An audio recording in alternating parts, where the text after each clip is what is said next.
The Alliance for Equality of Blind Canadians is pleased to present this audio-video replay.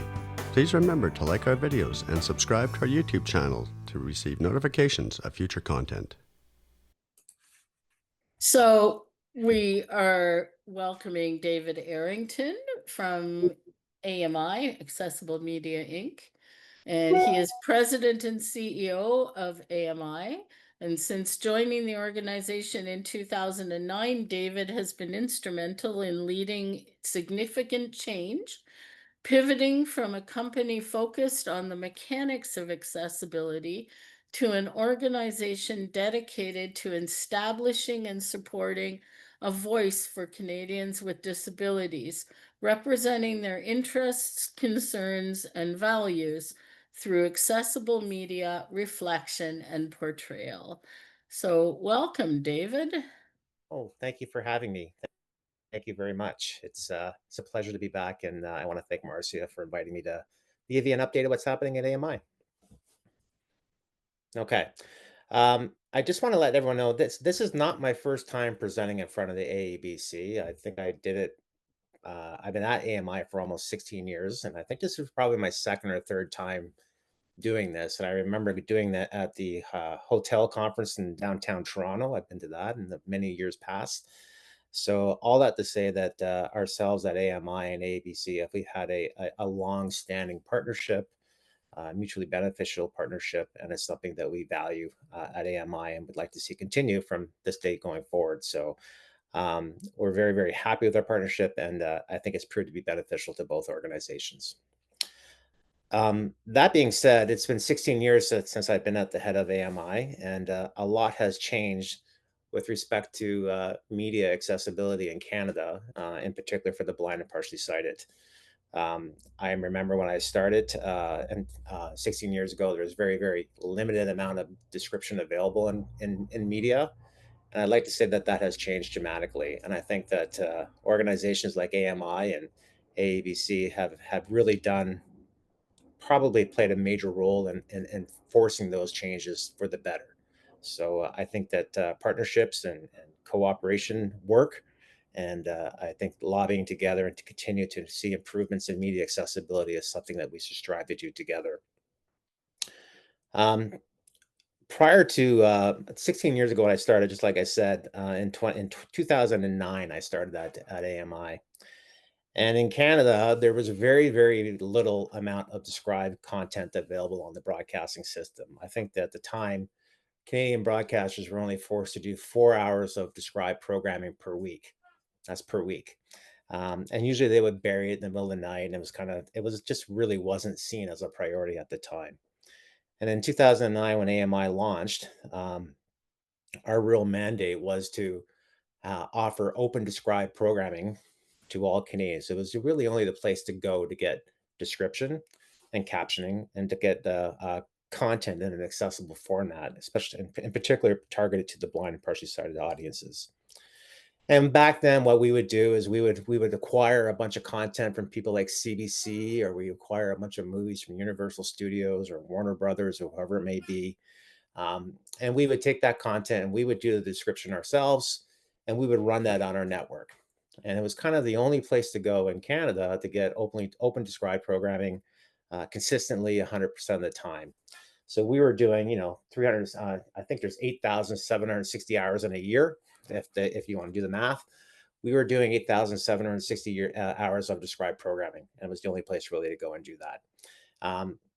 While we were doing that, we spent a lot of time lobbying the CRTC and lobbying government on behalf of the community to not just have AMI be the only place to have open description, but also to have described programming on other networks. And what happened was in 2018, we were successful in that. The CRTC at that point in time mandated that all Canadians, all Canadian broadcasters in prime time have to have 100% described programming with the exception of news and live event. So what that does is majority of content is produced for prime time and repeats during the day. So you can, on any given time, you could say that the Canadian broadcasting system, close to 80% of all of its content, and I would say close to 90% of all of its content, if you exclude live event and news, you will have it being described now across the spectrum on all Canadian channels, and even the US channels are being displayed here in Canada at the same time. So it's come a long way with respect to the 4 hours per week to now all of prime time being described. Um, and AMI isn't just this anomaly where it's the only place for people to go to get open description. You can pretty well find described programming on any channel. Now, are there issues with respect to accessing that description and accessible set-top boxes, whatnot? Yes, and we've lobbied on behalf of that, but change has been made in that as well with the voice-activated accessible boxes such as the Xfinity box on Rogers and things like that. So needless to say, it's all come a long way. Is there still room to grow? Absolutely, and we'll continue to lobby on behalf of that. But that's kind of the stage of what's happening from there to this point in time in 2018. So what that did was when we first launched, we were really focused on taking other people's content and the mechanics of description and adding DV and making it available to the blind and partially sighted audience. In 2018, now that you can get described programming everywhere, it really kind of made us decide that we should really focus and kind of pivot our reason for being to yes, continue to supply open description 24/7 on our network, but we really kind of focused on creating content of our own or original content at AMI. And we focus on original content that represents the disability community. We want to be able to tell their stories, authentic content on their behalf, telling their stories, their issues, have a representation within the Canadian broadcasting system. And that's kind of what we're doing today. So at the same time of focusing on open description, we're doing lots of original Canadian content. 100% of that content is focused on persons with disabilities, where we have shows such as, Employable Me, award-winning shows where it's about person with disabilities going out to try to find employment and the whole family dynamic and the story behind that. Pretty Blind, which just launched this year with Jenny Bovard out of Halifax, is a scripted. We're getting the scripted content, which is a big step for us. It's a scripted comedy. It's a first year we launched that. It just launched a month ago. And that's kind of a scripted comedy with Jenny, who's from the community, as the lead character within that program. Underdog Inc. was out of the West Coast, and our kind of flagship show on the English channel is called Game Changers, starring Dave Brown. And we also have all this available on the French side as well. So we've really kind of pivoted from a solely focus on taking other people's content to creating our own original content and displaying it on our network. And you would say that almost 90% of all the content now currently runs on AMI TV is our original content. So it's really focused on disability community, and it's focused on disability issues and telling stories for and by the community itself. The one important thing I want to stress today is not just about having positive portrayal and people on screen. We've actually gone over and above that to try to get people involved in the production of content behind the screen. So we have things like our internship program. We have our mentorship program. We have kind of policies in place that we hand out to our producers of our content to ensure that they encourage or they do best practices to bring people from the community, the disability community, into working on the production of our content. And last year we had over 450 people employed within the production from the disability community with the production of our AMI content. So that's a really, really big step for us to kind of evolve from just taking other people's content and really focus on description to becoming a content company that creates, on average, between 50 and 100 hours of original content per year. It's content now that's winning awards. We actually won a Canadian Screen Award in the French version last Sunday. We're very proud of that. And it's content that's really focused on positive portrayal of persons with disabilities, but it's also people working on behind the scenes in the production of that content and trying to get people from the disability community involved in the Canadian media production side of things. So we're very, very proud of that.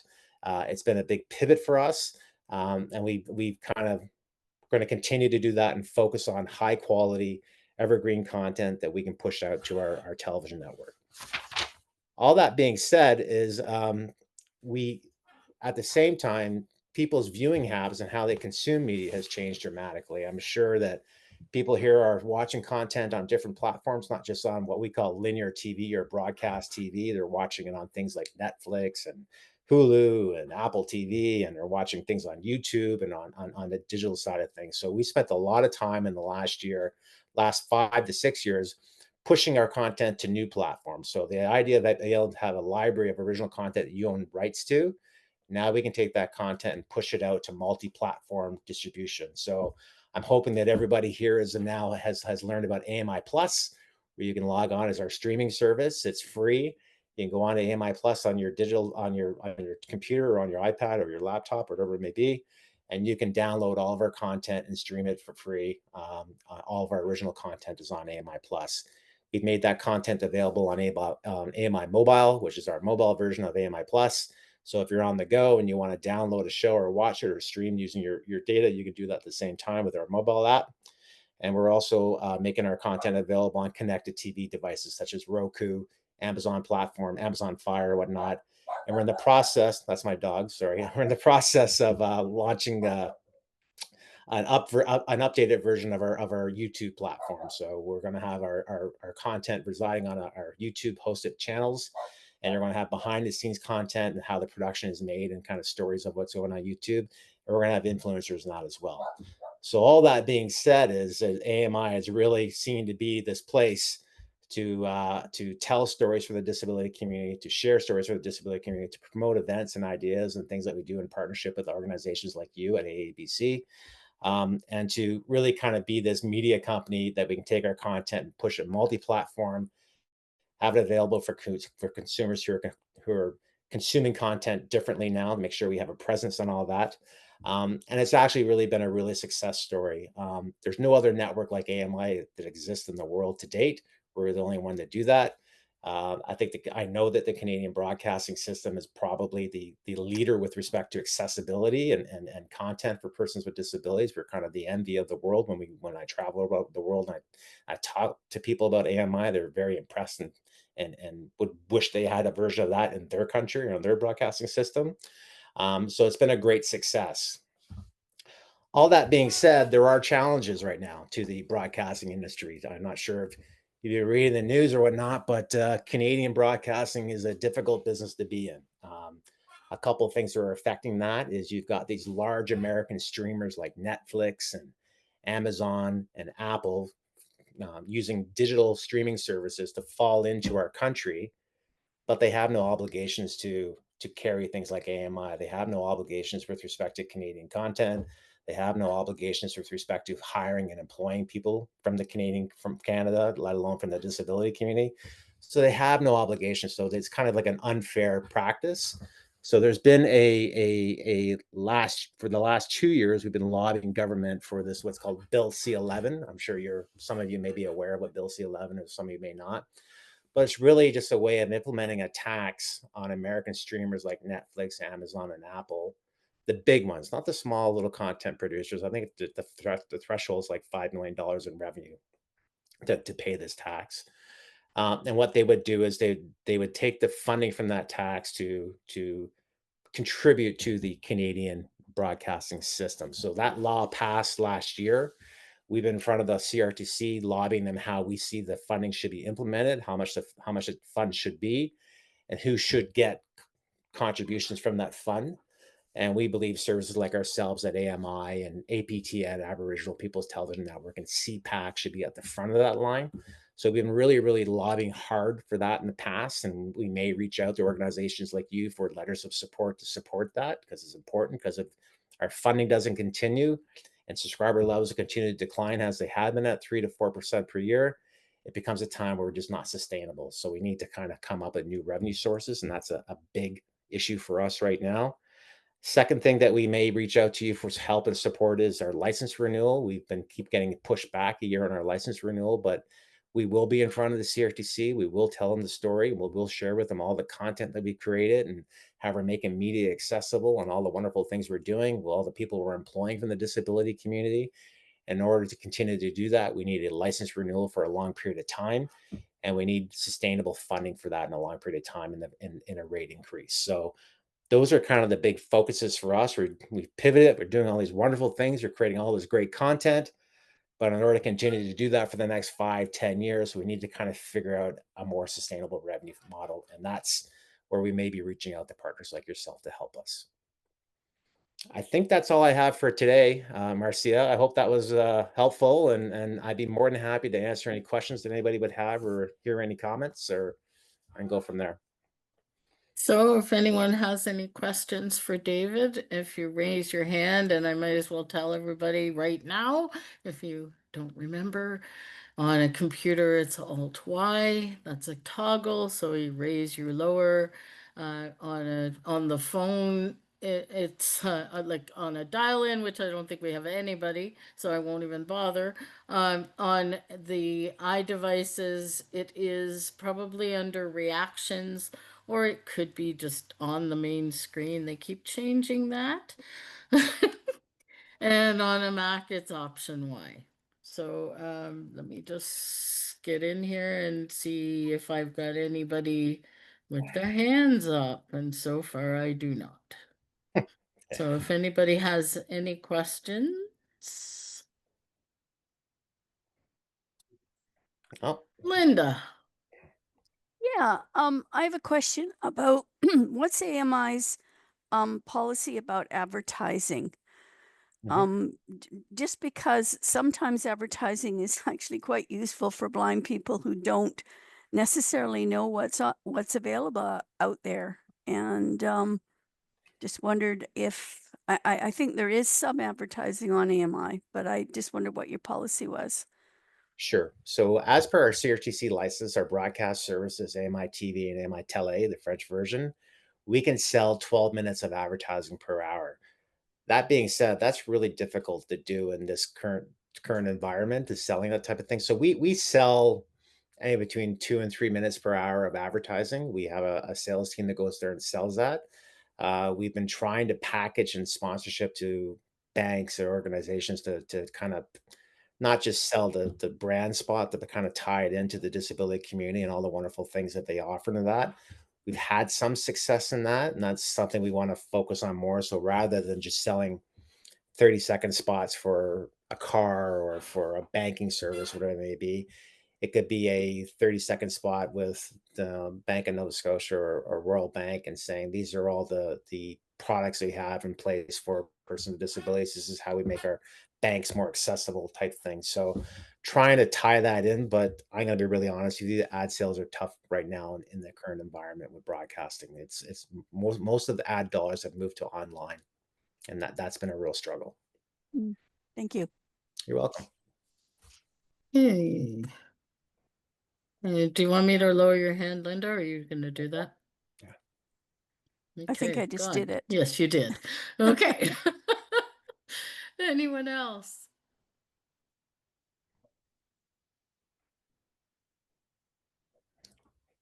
Going once. No problem. If someone has a comment or a question, they can always reach out to our forum, or they can reach out to me directly at AMI. My email is david.errington@ami.ca. I'd be more than happy to help you out. That's great. Thank you so much, David, and Janice, I know you're there. Thank you so much. You are welcome to stay should you wish, or leave whenever you wish. We are a welcoming crew. We thank you so much for giving us an update on AMI. It has definitely changed since the days of voice print. Right. Yes. Boy, has it ever. Yeah. Marcy, it's Betty, and Yes? I'm sorry I couldn't find the raise hand button on my phone quickly enough, and I didn't want David to disappear before he spoke about the panel, because there may be some folks who might be interested in getting on our panel who aren't participating yet. Thank you, Betty. Right. Yeah, so we have a panel that it's a national panel in both English and French. We have about 3,500 people on that panel right now. It's people who are representing the disability community. You can get, there's some elements of the panel, if you participate, there is some elements of payment on that, but you can figure it out. But it's really kind of, we'll run questions by you, programming preferences, accessibility issues with respect to media, brand health studies, that kind of thing. So it's really, every decision that we make with respect to content and distribution of that content is kind of walked through by the panel to kind of make sure that we're doing the right thing. So if you are not on the AMI panel and you want to be on the AMI panel, you can log onto our website, ami.ca, and panel, you can choose to log on the panel that way. But it's really, really important that we have the perspective of people from the community. So if it's something that you're not on now and you have interest, it'd be very, very welcome. Janice, if you could send us a little blurb on the panel, we could throw it into next Friday's AEBC Connect. We haven't advertised it in a while. Sure, Sure. absolutely. Happy That to. would be great. Yeah, that would be awesome. Thanks, Betty. Linda, did you have another question? Your hand is raised. It's again. not a question. I just wanted to extend our thanks to AMI, who have supported AEBC in the way of sponsorship Yeah. dollars for many, many years now, and it's most appreciated. It is, definitely. It's been a good partnership and one that we value. So we'll continue to make this partnership extremely valuable going forward. So not a problem. Thank you. Well, we thank you, and we thank you for joining us on a Saturday afternoon. Well, I think I have a Where- dog behind me that wants to go for a walk. So it might be- Yeah, yes, he or she sounded very excited. yes, yes. But, thank you. Have a great conference and best of luck. Thank you so much. Thank you for checking out our content. To learn more about the Alliance for Equality of Blind Canadians, please visit www.blindcanadians.ca. And if you haven't already, please like and subscribe.